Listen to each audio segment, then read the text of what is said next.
Hello, welcome to Pergola Nurseries in Virginia.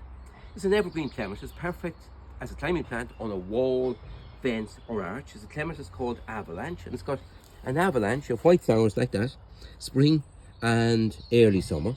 Evergreen foliage. The foliage is almost waxy, hard leaves and holds its foliage right through the year. So your wall, fence or arch is well covered for 12 months of the year.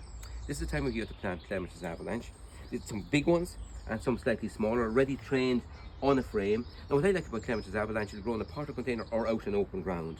Now either way, if you're planting it out in open ground, decent sized planting hole, a little bit of Super Thrive planting fertilizer goes to the bottom. Then some compost and soil on top and the same back in around. Plant it slightly deeper than it is in its pot and then put a big flat stone or slate on top of the soil to keep its feet cool. If you're going to grow it in a pot or container, plant it completely in swell well compost and feed regularly in a pot or container with some Sure Bloom, a liquid fertilizer, every couple of weeks to make sure you get lots of lovely flowers and keep the foliage nice and fresh. Out in open ground about every 6 weeks with Flower Max. Make sure you get lots of flowers every year and you have a nice healthy plant that will look well for 12 months of the year. Bye for now. Enjoy your garden.